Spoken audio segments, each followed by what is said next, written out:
From tornadoes to hurricanes, blizzards, and everything in between, you're listening to the Stormfront Freaks podcast.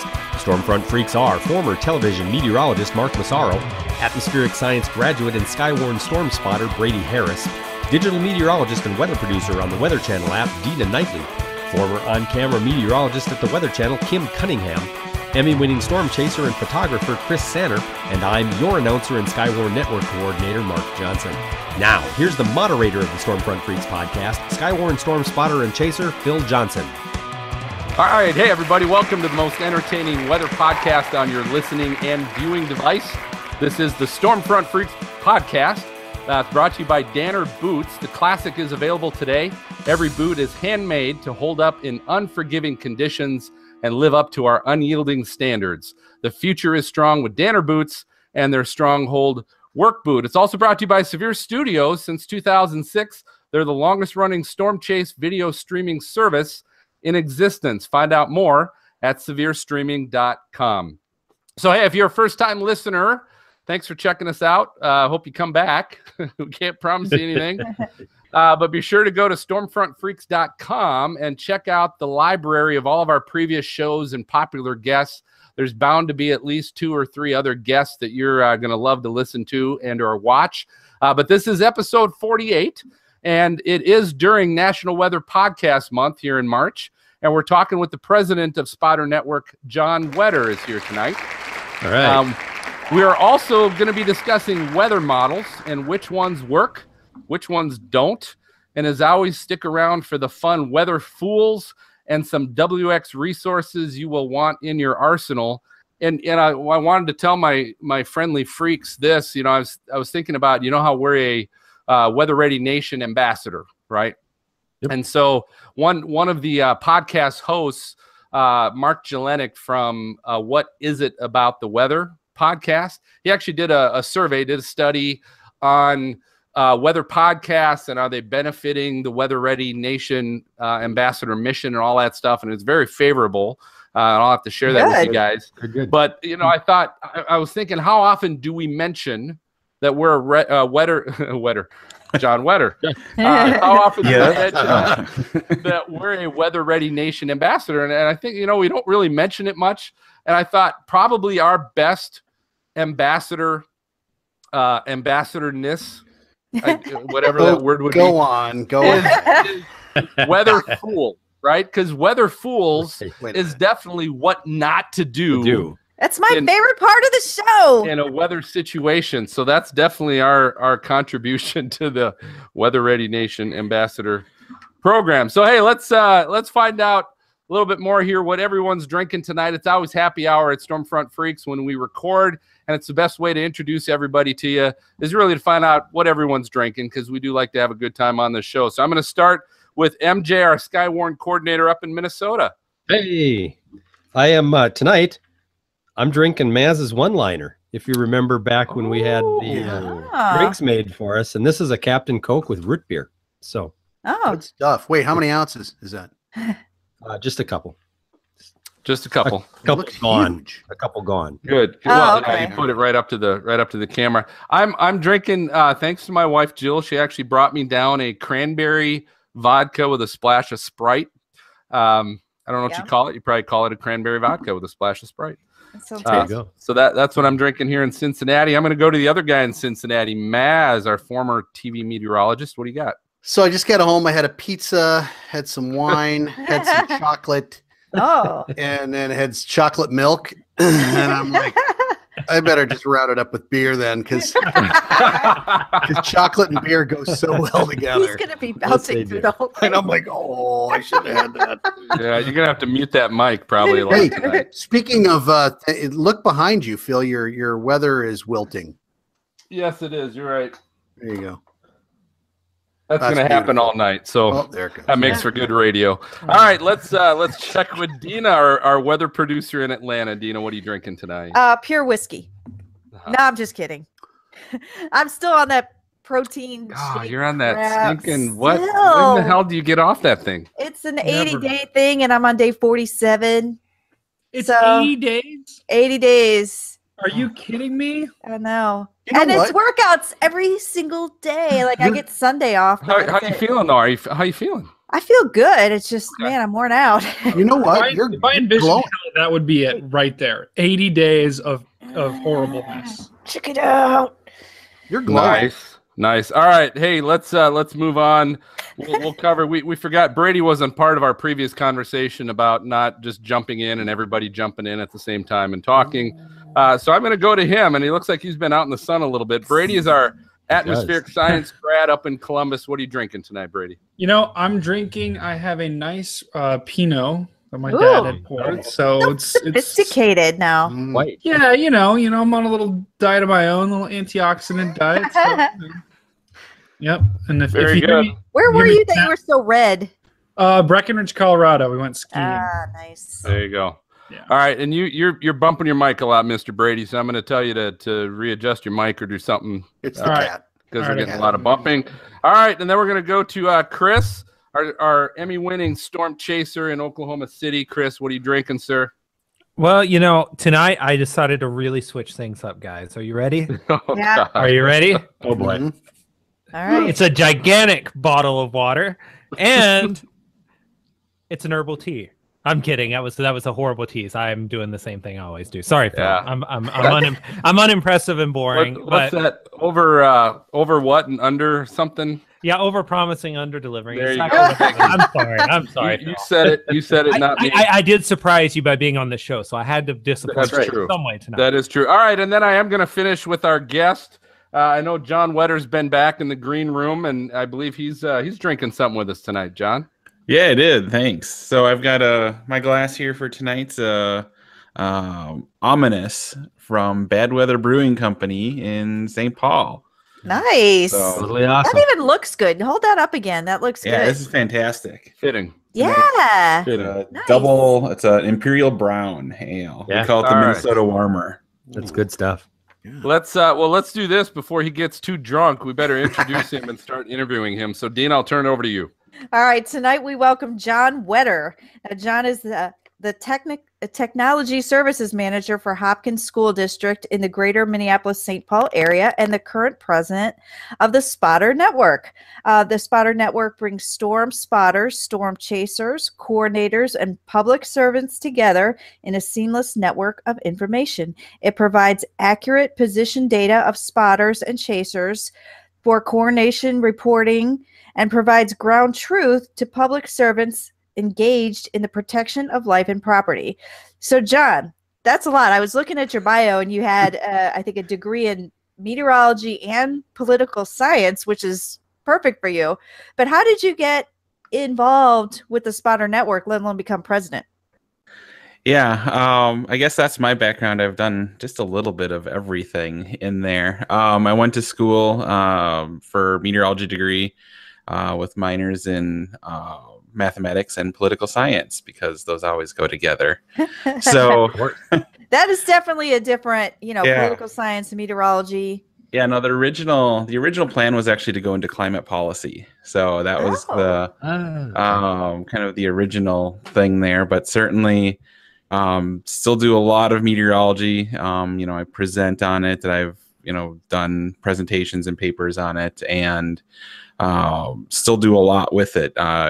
I've participated in tornado damage surveys here with the local National Weather Service office. We were just remembering 2 days ago is the 1 year anniversary of the earliest tornado ever in the state of Minnesota. So March 6th of last year, 2017, we had the first tornado, 3 of them actually in one day. Wow. And it's the first time ever I took a picture during a damage survey of tornado damage across a frozen lake. So wow. That's interesting. Yeah, so that's a picture that I'll definitely have to hang up at some point in the future. Hey, don't be too impressed. The lake's frozen until July anyway, right? Yeah, that's true. Yeah, okay. Good point. But I guess my, the background of Skywarn and spotting and kind of how I got to Spotter Network is during school up at St. Cloud. There's a very active spotter program in Stearns County, which is where St. Cloud, Minnesota is. And one of the oldest spotting organizations in the region in Stearns County. And they actually have support from the emergency management office there. And so I got involved with that during school, started storm chasing. Actually, adjunct faculty there at the time got me into storm chasing. And so both of those, passions really kept growing. I became joined the board of directors up there while I was still in school. And once I graduated there, moved down to the Twin Cities, and for the last several years, since 2006, I've actually been the coordinator of Skywarn operations for the National Weather Service in Chanhassen. So I coordinate all of their radio operations throughout the region. So we have a large CWA, especially by kind of the Eastern region standards. We have a very large county warning area, and we have about 24 organizations that we talk with throughout the 51 counties that Chanhassen serves. So help coordinate all those pieces. I do Skywarn classes, have helped create the material. A lot of the video that we use in the Skywarn classes here in the region, I've put together thanks to the great video we get from a lot of the chasers and spotters out there, and work very closely with the warning coordination meteorologist to put all that together. And of course, being a technology guy as well, getting out of school, I graduated, right in that time, basically right in the middle of that 5-year hiring freeze with the Weather Service, and the private meteorology had not nearly taken off like it has now. This was, just after 2000. So, private meteorology just was not even close to what it is nowadays, as far as the opportunities available there.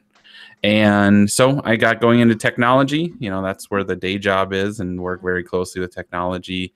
And Spotter Network was something, when Tyler Allison, who formed Spotter Network, put it all together, who's, the president of Allison House, when he put Spotter Network together back in 2006, late 2006, early 2007, that was something that I really thought was the future, frankly, of spotting programs, what spotting programs were going to look like. I joined it very early and became very active in it, was asked by Tyler to join the advisory committee, and over time. John, I'm going to interrupt you just a little bit, because you're obviously talking now about the Spotter Network, and I think it's important. I want to hear a little bit more about really what that is. Sure. If you can talk about that, and then you can kind of finish about the how you became president. But I think let's include that too, because I think that's a great program. Yeah, absolutely. So Spotter Network, I guess, just to give background of what Spotter Network is, it's a nonprofit organization. So we are 501c3 now. And what it really is, it's a software, it's an organization of folks that really just wanting to see the next, step for Skywarn. Even I saw, as the coordinator of Skywarn at Chanhassen, and talked to other folks, that you'd get reports in from the field, and spotters and even chasers and even very well-known chasers have no clue where they actually are. So they'll call in a tornado and think they know where they are, and they, in reality, are 2 towns off. That's just the last town they remember seeing a sign for as they were driving. Wait, they must be guys, right? Because they don't stop and ask for directions. Right. Well, can't you get do you get your GPS location off their phone or something now? Or so that's exactly what Spotter Network seeks to solve, is those problems of where actually are these reports coming from. And so through software, running on, whether it be originally on your laptop and now certainly on your phones as well, it automatically just tags your report with the exact location. Yeah. So it gets your GPS coordinates, it puts you right on the map, right where it is. That information is sent straight to the National Weather Service, where we have a memorandum of understanding with the National Weather Service, of formal understanding with them that our data does go straight into their systems, so they do see it in real time as it's happening out in the field. Is this every WFO, John? Yes. Yep. This is across the entire country. We have every office. All the data goes into their systems in 2 different ways. Is it the chat? Yep, one of the ways that it goes in is chat, and we're in every WFO in the country except for 2. And okay, let's put them under the bus. Who are they? Yeah. No, we're not going to be talking about those. Oh, No, and sounds like which city? He's not saying. No, we're not going to. Hey, we'll No, save that and for the actually- lightning round. We'll save that for the lightning round. Is it in Minnesota? No. Oh, okay.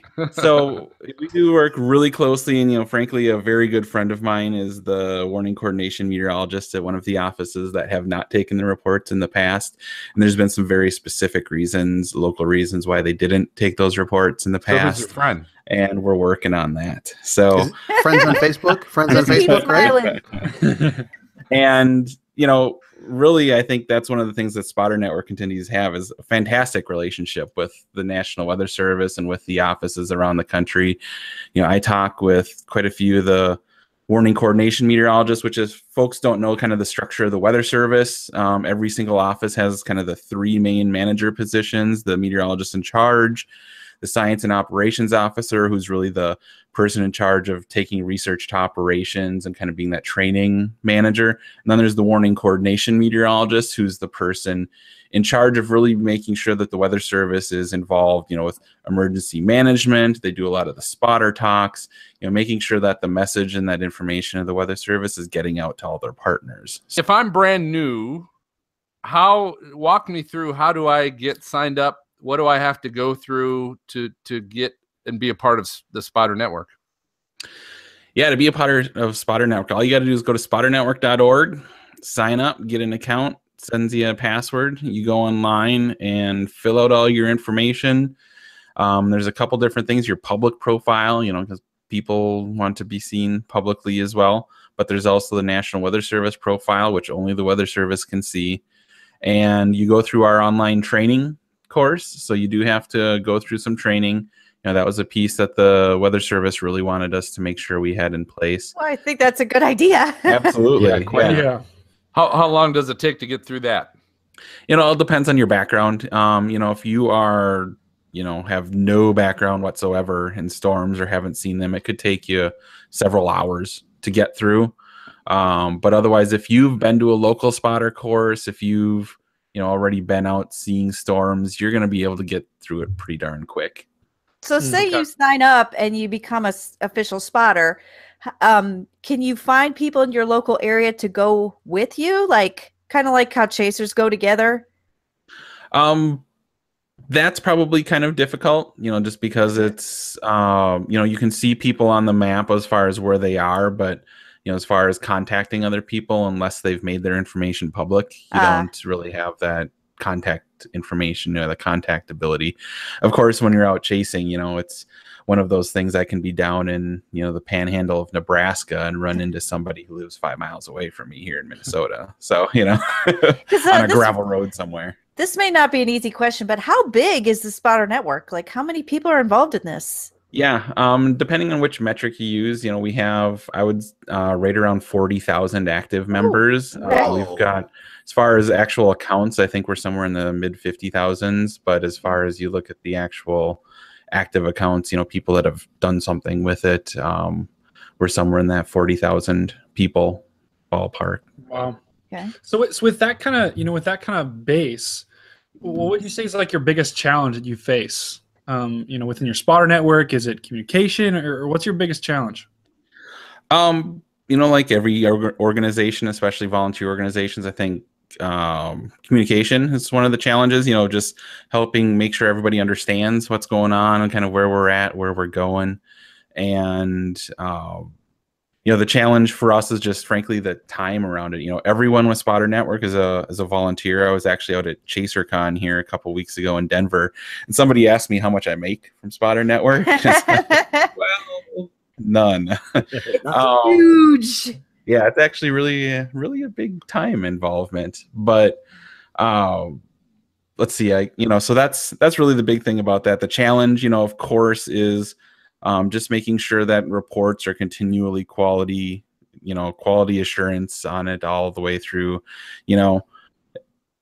I think the Twitterverse and Facebookverse makes a big deal out of when a bad report does come in, from someone who, maybe doesn't understand everything around Spotter Network, that it's no, when you put a report in, you're actually going right to the Weather Service. So if you put something, weird in there, you're taking up a lot of people's time, because that's going straight into the systems of the Weather Service, and there's a lot of people that are going to react to that. You have a test option, right? Isn't there a test? Yeah, absolutely. With all that online coursework, you have to pass a test at the end. You absolutely have to pass a test. Well, okay, which is good. It's good to know that. I actually meant, is there a test option to send a report, but only a test report? There is not. Oh, I thought there was. Okay. Yep. There is a, you're probably thinking of MPing, which is has a test option, and you can send it none there. And that's a different piece of just the way the data comes in with MPing, for immediate things. That data isn't as available to forecasters as Spotter Network data is. All right, I claim dibs on that option on Spotter Network, by the way, just so you know. Do you guys have an app? Do you have an app? No, we do not have an app for a phone right now. What we've instead decided to do is work with our partners to be able to do reporting. So for instance, one of the big apps for weather enthusiasts is RadarScope from WDT. And you can report straight to Spotter Network once you've logged in on RadarScope. So right from your phone, you can, like on an iPhone, you just go up to the share sheet and you click share report to Spotter Network. Really? I've got RadarScope on here right now. I'm going to have to look at it. Yeah, we have a Windows application, so if you go to spotternetwork.org, we have all the apps that we work with right down in the bottom corner there. We have, we have partners on the Android side, partners on the iOS side. We have our own Windows app. So pretty much everywhere we're all good radar apps are sold. Have you had challenges, John, with people complaining about the time it might take to enter a report on the phone and send, and or even data connection challenges because of that? We've heard some about that, but I know even me personally, it actually, in a lot of places, you get more data through than you do phone calls. Especially when you're out in the sticks somewhere, it seems like you can trickle just enough data through to actually get a report out there, whereas you can't keep a phone call well enough to, actually get a whole report out. I've been on the receiving ends of those phone calls from chasers, at the National Weather Service. And, when you're hearing, it's really hard to understand what a chaser is reporting when you're only catching about every fourth word or so. So, from getting that all together from a Spotter Network report actually is really nice, because you get that concise information and that person who's put all that together. So we actually see some pretty good reporting from there. And a lot of chasers I know just prefer to do it. It fits into their workflows a little bit better, just because they're already doing radar. They're already doing that stuff. So why not stay in those same apps that they're using and make your reports that same way? Hey, John. Sandman used to speak in every fourth word, didn't you? I do, actually. I do that all the time. So, John, just for people like me, storm chasers, what are some of the big future plans for Spotter Network? You guys got anything big cooking? Ooh. Yeah, some of the things, one of the number one requests that we get with Spotter Network is more social media integration, so that when you actually put your report out, it can both post to your Twitter, but also post links back, so that you, for instance, in a Spotter Network report right now, all you can put is text. And there's the big request is, how do we get pictures into those reports? And so that's something that we're looking at, is how can we tie that to social media in a secure way, so that those reports, we can tie an actual image back, so the Weather Service can actually see an image of what you're reporting as well. That's really probably the big thing going forward. And there's a lot of security things you have to think about. On Twitter, pretty much everything is open, but also on Facebook, you have to think about, okay, how did they share the report? If they didn't share it as a public report on Facebook, it's just a broken link to the rest of the world. And so there's a lot of things we have to figure out there yet, but that's certainly the direction where we see that going. We've got to get more rich media in with that information. That sounds like a good plan, because that's the stuff I look for every day when I go to work. Yeah. I'm looking at all that stuff. So I'm taking all that information you guys are sending and trying to relay it to the public. Mm-hmm.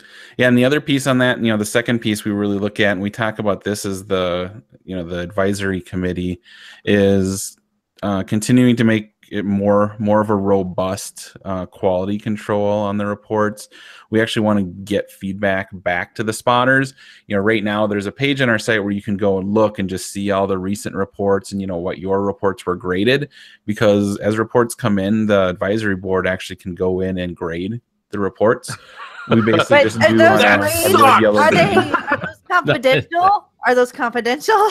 No, you actually see that right there. We want to be wide open with that data. We think that that's what helps the system, is by seeing both the good, the bad, and the ugly go by. Sure. That's how you learn. Yep. And we encourage all of our folks doing those reviews of the reports, to put notes in. Why, if you didn't give this a perfect score, then why?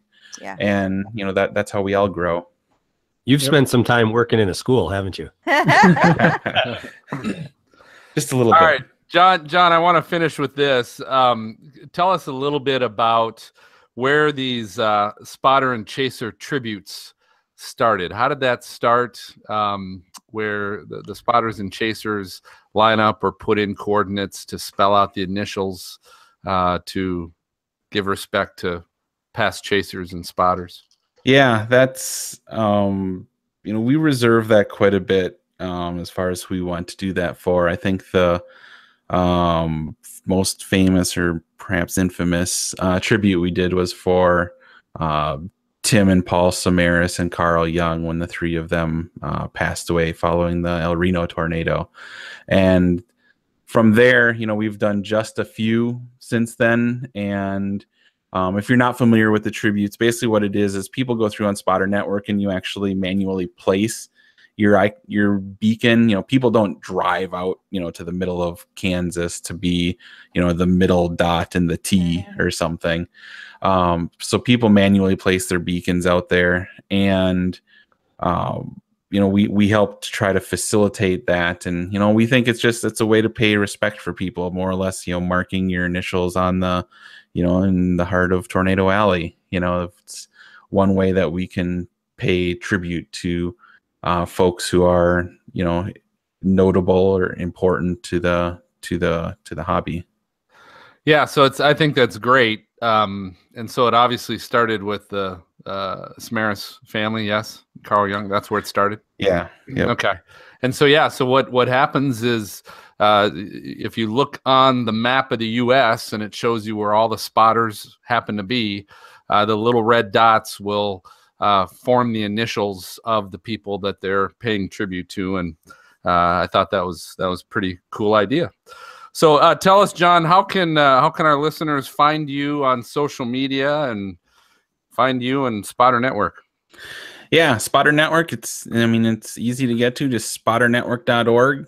If you're already out there spotting, sign up, take the training, take the test, and join the ranks of folks that are out there using Spotter Network. The data is so valuable for the National Weather Service. We've seen the data used in research and in other applications as well, in longer term pieces. So that's where you can find Spotter Network all the time. We're always out there. Certainly can find the data from Spotter Network just about anywhere. You can find that. We have place files for Gibson Ridge. You can see that, of course, in Radar Scope, as well as many other radar products out there as well. So that's where you can find out Spotter Network out there. Myself, I'm on Twitter, just John Wetter. Spotter Network is out there, of course, just Spotter Network on Twitter. And also on Facebook. Don't take any offense. The only folks who actually I friend on Facebook are people that I actually am friends with in real life. So I keep Facebook pretty closed down. So don't be offended if that you send explains a friend request. A lot. John, this is real life. This is real life. Is this real life, or is it just fantasy? Real. Oh, I'm glad you advertised the Facebook account that no one's going to be able to follow you on. I know, right? No, Spotter Network is, we have a very active Spotter Network out on, on Facebook is great for Spotter Network. We get a lot of interaction out there from folks. unfortunately, some of the most popular posts as far as from number of people, the traffic aspect is some of these tragedies that happen, unfortunately. But, you know, we're always trying to put good information out there for people to know. And now as we're getting into spring, you know, again, 'tis the season. There's a lot of conferences out there. There's a lot of good information that we'll be posting out there as well. All right. Well, hey, it's time for our lightning round. This is our game show of brilliant questions for our guest. We always invite everybody to play along. So definitely, if you're listening or even watching, go along and play along with us. Tonight, I'm calling this Double Jeopardy. It's going to be very similar to Jeopardy, but we only have one topic. Okay, and the one topic is phrases only Minnesotans use. And so what we're going to do, here's how we're going to do this. So we have, there are nine answers, I guess, or 9 questions, right? Isn't that how Jeopardy's played? So there are 9 questions on the board, and they go $100 through $900, right? So 1, 2, 3, all the way to $900. Here's what we're going to do. I'm going to take the freaks. So we got Dina, Maz, Chris, and Brady. You guys are one team, and then John, you're the other team. But you're the army. You're the ace in the hole. So here's how I'm going to do it to try and be somewhat fair. I'm going to start. I'm going to give the freaks total control of the board at all times. Oh. So they will not give up control of the board, which means they'll have the first option to give an answer or not. If they give an answer and they don't get it right, then it's going to go to John, and John can guess. And if he guesses, he's going to get double dollars. Ooh. Okay. So are we talking actual dollars here? Are we talking Monopoly money? Because I'll work harder. No. So here's what we're going to do. So these are phrases only Minnesotans use. And so, freaks, I'm going to start with you. You got 100 through 900, and I'm just going to go down. I'm not going to tell you which one you can pick. I'm just going to go down the road. So this is for $100. This is a word to express a wide variety of emotions. Something surprises you, you say this. If something smells funky, you say this. So tired of finals in school and you just want to be done, you would say this. You can express any sort of emotion with this one hyphenated word. The key is to pay attention to tone in order to understand the context in which it's being used. Okay, I think I got it. All right, Dina, we'll let you take it. What do you think? Like, oh yeah. It is not, oh yeah. That might be the Georgian phrase to use. But again, these are phrases only Minnesotans use, and this is from hercampus.com. So, John, it goes to you for $200. Oofda. Bingo. Ding. Oofda. You got $200 for that. All right, freaks. That's Norwegian. Yeah, who's heard of? I've never heard of that ever You never in my did? life. Oh, come on. No. All the time. So No. you gotta culture yourself a little bit, my Never. son. I won't here hold we go, against the freaks. state that you're in. I mean, Here we go. If you've been to a Vikings game at the newly built U.S. Bank Stadium or even at the old Metrodome, you've most definitely heard people scream and sing this word. This Norwegian word used by Vikings actually means cheers and to good health. Freaks. Guys, I I actually know this. One second. It's Minnesota Vikings NFL. Sinner. Come on, Chris. Skull. It is skull. That would be correct for All right. Nice. Freaks. I just Tanner, I get just off knew the that. Computer. I see you glancing over at your computer. Yeah. I've got to look at the screen. There's a You glow look- in it. Talk to you guys. So you look like There was some typing. this is the second time now. I'm calling you out on that, brother. All right, freaks, back at you. It's tied 200. This is for $300. No, it's not soda or Coke. Every flavor of carbonated drink is, as Minnesotans call it, this. This is a general term to describe the type of beverage you would like. After you say you'd like it, then you clarify the type and the flavor. Maz? Pop. Pop it is. Pop. That's for 300. Yeah, pop. Not only the general term, the correct term. Correct. All right. And you know what? What's funny? I'm with you. You notice they're not letting me participate. Well, they pop in Ohio. If you go to hercampus.com, there was actually a map that showed what certain parts of the country call this. And it's funny because I grew up in Minnesota, so it's always been pop until I married somebody from the east side of Wisconsin, and just along the east coast of Wisconsin, it's called soda. Everywhere else in Wisconsin, it's pop, but that small little strip, and that's what her family divided. Yeah. Hey, if you want to be right all the time, it's soda pop. Right? Soda pop. There you go. All right, let's keep going. Freaks, it's back to you. Here we go. I don't know why, but the game Duck, Duck, Goose is called this here in the land of 10,000 lakes. Maz? Gray duck. Duck, Duck, Gray Duck it is for 400 points. Hey, John. John. Wow. Put your beer down. John. I grew up on East Old Shakopee Road. Oh, okay. Yeah. Okay. Yes. All right. Okay. Oh, well, you know that So too, Freaks MJ? are at I do. 900. You bet I do. John is at 200, chomping at the bit to get a shot here. So here we go, Freaks. You might call this a casserole or something like that, but not in the upper Midwest. This usually contains a type of starch, a type of meat, frozen veggies, and a can of soup. What is this called?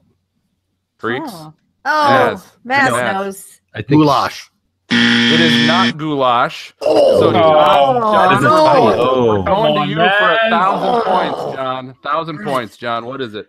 Well, Jimmy Fallon, when he was in town, came up for a fantastic tater tot hot dish. It is a hot dish. That's right. That is No correct. way. Oh my That god. is correct. So 1,200 Come on, points Maz. for John. I'm sorry. I've never Oh, heard boy. that term. Here we go. Next one for $600. Freaks. No doubt you've probably heard this one before, although this term is used more by older generations. Younger generations use it too. Just like it sounds, it's a way to agree with someone or say yes. Oh, Dina, can I go now with you that can first say it. answer that I gave on the first thing? You can. Go ahead. Oh, yeah. What was it? Oh, Oh, yeah, and that would be incorrect. It is not. Oh, yeah. I know what it is. John, we're back to you. This is for 1,200 points. Yeah, you betcha. You betcha. betcha. You betcha. Yeah, Yeah. sure, you betcha. You betcha. I John's give got 2,400 points. All right, 3 more. I say point. I'm interchanging points and dollars, so who gives a crap? All right, here we go. This one could be a tough one, Freaks. If you need a random Minnesotan phrase to shove in any sentence and still make complete sense to another Minnesotan, this is the phrase. Honestly, this saying means absolutely nothing. No idea. Yeah, I bet you do. That would be a no. Okay, No, going isn't to, it? Isn't going to it? John. Oh, yeah, sure. No, that is not. No, that's not it. John, going to you. Go. What is it? You know? Close, but I'm not going to get it. It's don't you know? Oh, don't you? Oh. Don't you know? No. All right. Don't you All know? right. All right, Don't no you one know? gets that one. All right, here we go. Freaks, even though this might seem like a completely normal directional statement, this saying doesn't have anything to do with direction. When a Minnesotan says this, what they're really referring to is their cabin or to the woods, but those don't need to be in that direction. I don't Freaks. know. I mean, the most logical answer is north, but I don't know. That's what I was thinking too, but I'm not sure. I've gotten everyone Is it- wrong. Is it up north? It would be up north. I would give you a good job. guys. man. Yeah. There you go. That was for 1,600. Teamwork makes the dream work, Maz. Keep drinking, buddy. Keep drinking. No, that was not for 1,600. That for you was 800. Sorry. 800, yeah. So 1,700 for the Freaks. John's still at 2,400, so it comes down to this last one. Oh. Here we go. This is an easy convertible saying with multiple different variations. The most popular here in Minnesota end with cute, sure, or fun. Whatever word you place at the end, the overall meaning is full of delight and excitement. Can you repeat it? All right. Easily convertible saying. Most popular in Minnesota ends with cute, sure, or fun. Whatever word you place at the end, the overall meaning is full of delight and excitement. I have no idea. Is it so? So cute. It So is fun. not. It is not. So, John, I'm going to go. I'm Oh, going to go to John's you. gonna You kill still us. have a shot for bonus dollars. I was going to say, oh, that's cute. Close. But I wouldn't give it to you because you're from Minnesota. But it's 04. Oh, for sure. Oh, for sure. Oh, for sure. Oh, for sure. Oh, for For fun. sure. Oh, for Oh, for sure. sure.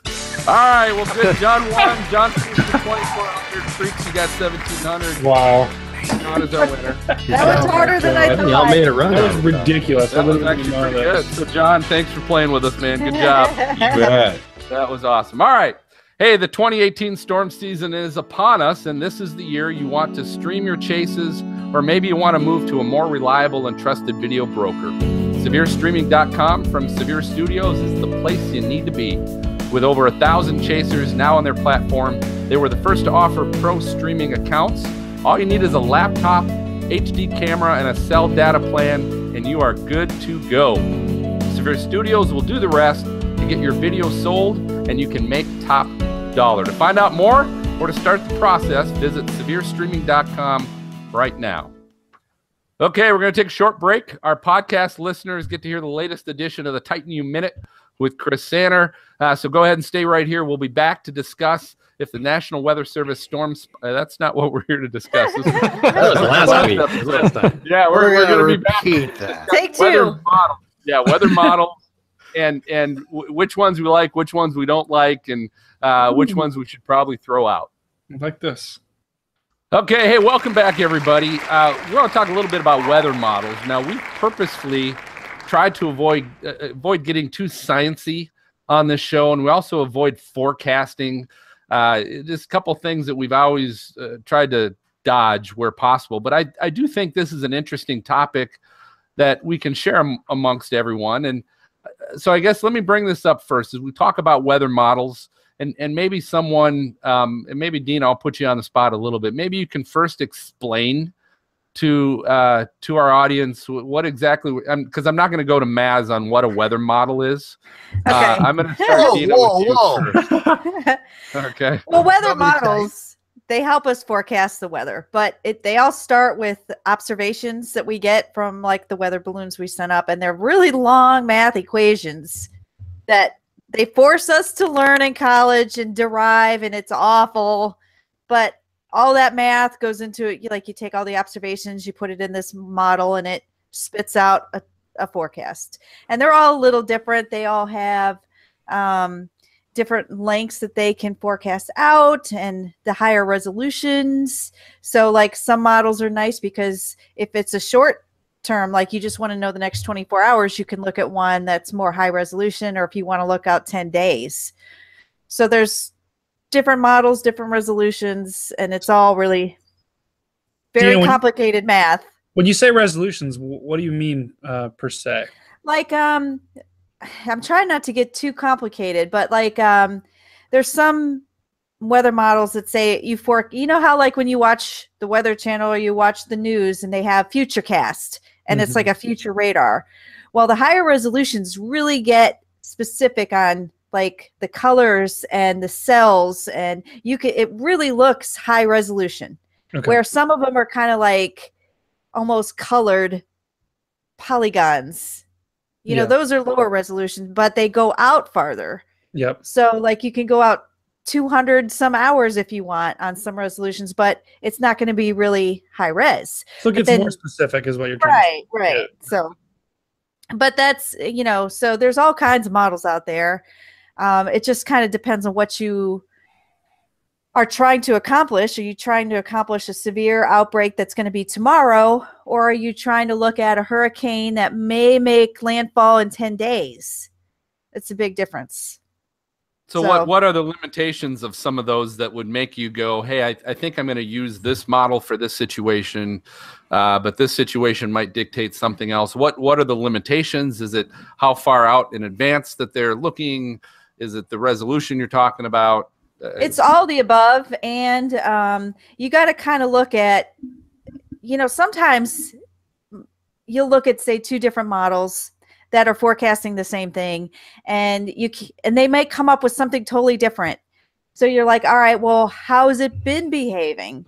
So you can kind of like, say you want to look at the radar, see where the storms have been, and then look back and see how the model handled it. So then you're like, okay, I'm going to kind of trust this one. Or sometimes certain models are better at certain things, whether it's severe, whether it's hurricanes. It's just kind of, and sometimes you just there's times where, like, especially for winter, I feel like winter precip and ice and things are the hardest things to forecast. So there's just days where, like, you just throw up your arms and you're like, I'm going to just pick one and, and then I'll change my mind if it's not working out. But there are times where they're completely different. And then other times where when you have a forecast that you've got more, you feel better about because different models are saying the same thing. Yeah. So that's my spiel. I think for me, for weather models, you cannot take any one weather model as gospel. Right. Because the point is, if weather models were that accurate, then no meteorologist would have jobs. Right. Right. So the point is with weather models is, you have to do exactly what Dina was saying. You have to look at the trends, look at the past performance of that event, really analyze, how has this weather model been doing with the current weather situation? And then you use that to really guide you as a meteorologist to make your own forecast. But there's also other things you need to look at, surface maps, current conditions, 800, upper level maps that also you use as a meteorologist to make an accurate forecast. Because ultimately, you need to add value to the weather models, but you don't base your forecast solely around, just one or two models. Right. Yeah. So here's an example. Early next week, by the time we hear this, it'll be Sunday or Monday.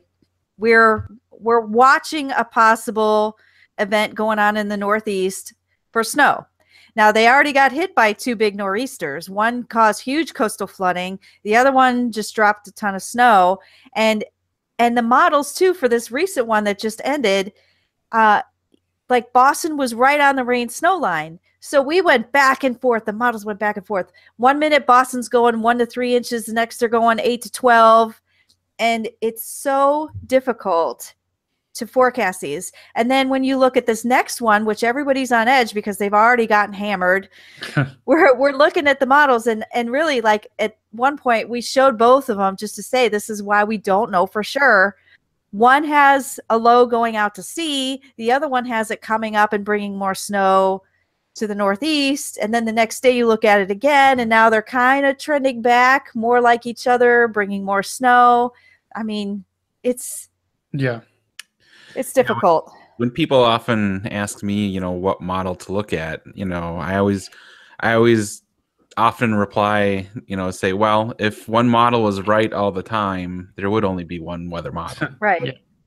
So that's, I, certainly look from a forecasting approach. It's kind of that ensemble approach. Yep. You want to look at all of the information available and try to put that together into more of all right, all of the weather models are over in the camp of, for instance, with this nor'easter, perhaps again, all of the models are over in the camp of it being mostly rain, but there's this one model that's over in the camp of, boy, they're going to get dumped on with snow. So then you say, all right, we know our bounds, of this much snow and this much rain.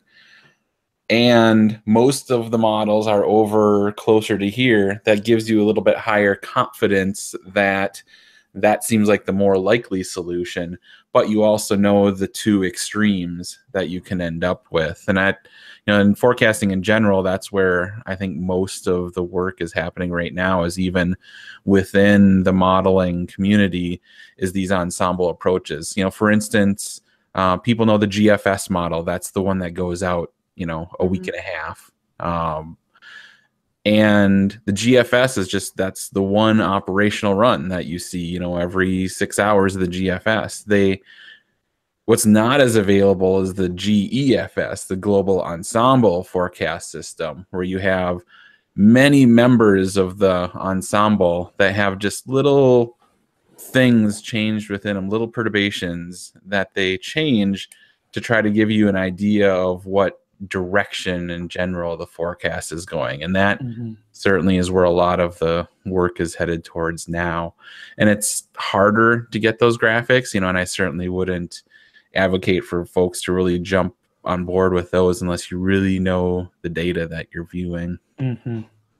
But you made a good point too. Like, when you look at a couple different models and one's way out there and a couple other ones are, kind of in agreement. One good example was the big snowstorm we got down here in Atlanta, where we had over, a half a foot of snow and it shut down the city. And like a couple of the models we use all the time was like 2 to 3 at the most. And one was like way out there, like it was going 6 to 12. And we're like, no way, it's Atlanta. And it's the one model we kind of, and I'm not going to, because nobody really knows the names. You kind of threw it out because we threw it out because it's out over like, there. We don't always pay attention. Like we look at it, but that's, not our priority one, I guess. And that was the one that was way out there, and it was right. So Chris, tell me what do you like using? What do you down in the plains there? Yeah, I was actually about to jump in. The thing to complicate this even more is models oftentimes have biases for each region. Most people are going to be looking at things for a certain region too, but like this year on the plains, I can tell you these first several setups, models are going to throw out like 61 or 62 dew points. And you're going to get there and you're going to think 3 o'clock in the afternoon with this massive drought going, those dew points are going to be 56 or 57 every time. It's like clockwork. So that's why if you look at models and you take them at their word, you're going to find out that you have a lot of problems, because if you have a 62 dew point and you're just barely breaking the cap on a model and that 62 becomes a 57, you're sitting there as a storm chaser going, man, I'm getting a sunburn. I'm looking like Brady right here. This is sunny outside. Oh my gosh, this is not good. And no, I'm kidding, Brady. But you should. But no, I'm kidding. but seriously, like, just to complicate it even further. But what I do, anything like far out there, I tend to use an ensemble approach. I think that's the absolute best way to do things. And outside of that, short term, I've become a huge fan of the Ahref actually on the SPC website, which is that ensemble model for all the short term higher resolution models. So the tools are out there. They're getting better every year. That's the thing that I've always been amazed at, is how much better they're getting every year. So I think for the public, there's probably too much information out there at this point. Like I could see how somebody could be overwhelmed if they're trying to do this themselves. But Chris, can you give a really quick definition? Because I don't think people understand the difference between models and ensemble models. Okay. Yeah. Just give the layman term. Basically, let's just say for the purposes of this discussion, this isn't going to be completely 100% scientifically accurate, but a model is like one model. It's like basically like you're going to run a single computer program. It's going to spit out a single amount of information. That's that. An ensemble is going to take one plus 19 of its friends, and then it's going to average them out, and it's going to give you the average of those 20 runs. Right. And that's the simplest way to put it. So an ensemble, I like it better because it kind of gives you all those bounds and kind of gives you an average, but then you can get all kinds of fun ways to play with the data. Some of them give you, so it's kind of fun. The average as well as the deviation. Ensembles are usually good for like farther out, right? I mean, I look at the more farther out. I use the regular output for quick, Yeah. If the 384-hour GFS actually occurred every time, we would not live in an inhabitable planet. Yeah, I'd have 100 inches of snow every week. Yeah, and thered be hurricanes hitting Florida all the time. Right. So tell me, guys, what's a resource you like to go to when you look at when you're looking at models? Where are you going to find the information you like to look at? I think a couple resources, Tropical Tidbits and Weatherbell are my two favorite. Yeah. My two favorites. I think Tropical Tidbits is doing great stuff because it's free. And the color tables are great. Oh, they're fantastic. Yeah. I would say my favorites are probably pivotalweather.com as well as the College of DuPage website, just for having good, current data as well as the model data. Mm-hmm. I like those, and I like Right Weather. I like Right Weather. Yeah, that one's a good one too. Yeah, go ahead. I was gonna say I still think my favorite weather model is Suzanne Summers. Oh my God. That is why I didn't go to you to describe what a weather model is. Wait, Brady, do you even know who Suzanne Summers is? I'm not. He doesn't. No. Make him feel old, Brady. Say no. Do you remember the TV show Three's Company? Nope.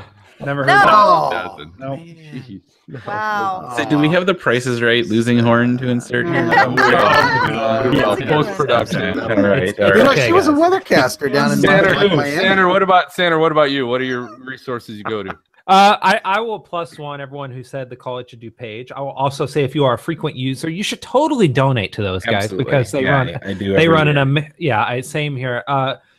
One apart from the ones that haven't been mentioned is Weather.us. It's a newer player in the market, and Ryan they Maui. got, they got great color tables, that sort of thing, and they also offer the Euro for free, which is amazing, and I am using it basically every day at this point. So yeah, Weather.us is amazing. That one looks great too, but it's expensive, isn't it, for the year?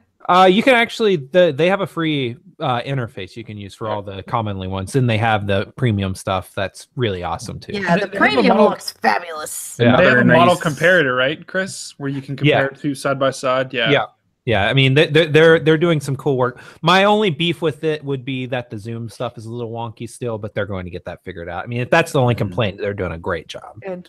Yeah, my favorite site for the Euro for ECMWF data is eurowx.com. I know that.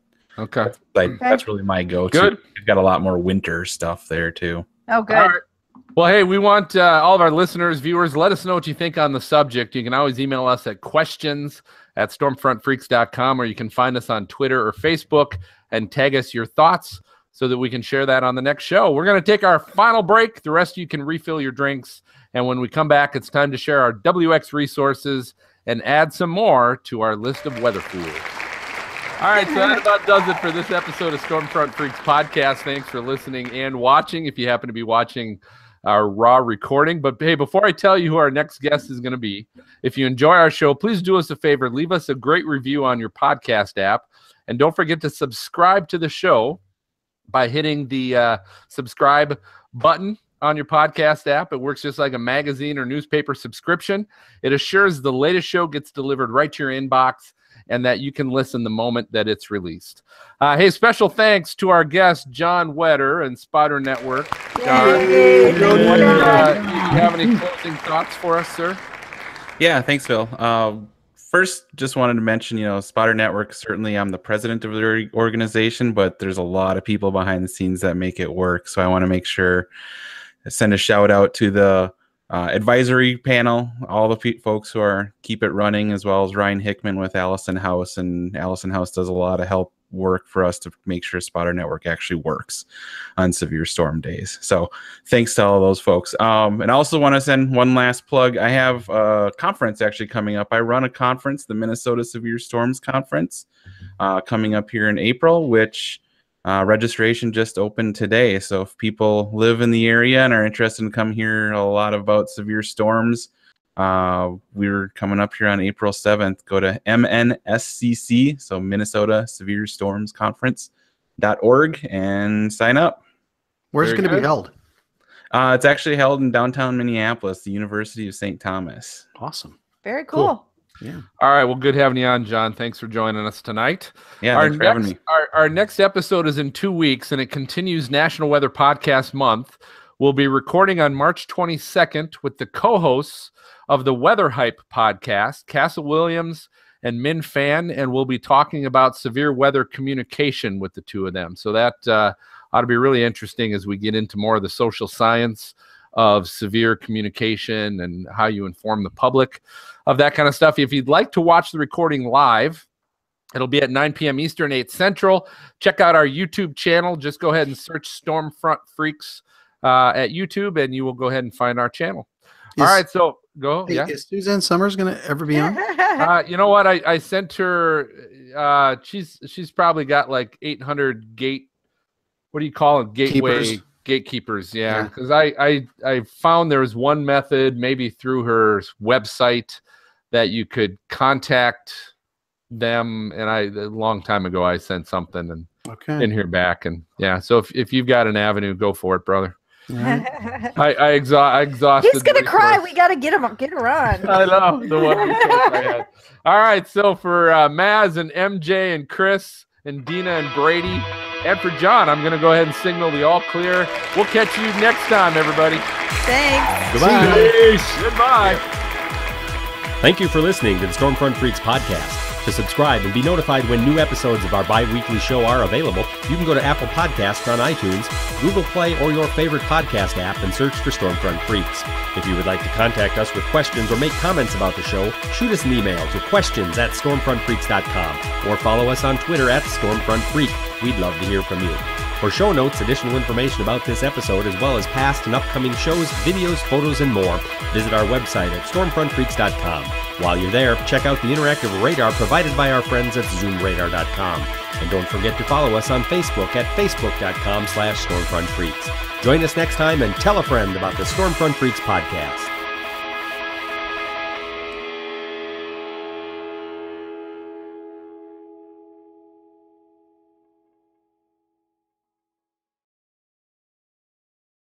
Annually. For more information, please visit NOAA Weather Ready Nation website at weather.gov/WRN. There you go. All right, we'll use it. Good job, man. Good job. We'll use it. Good job, man. Fair, man. You guys can't have me after I drink a little bit. Everybody can have you after you drink a little bit. Oh my God.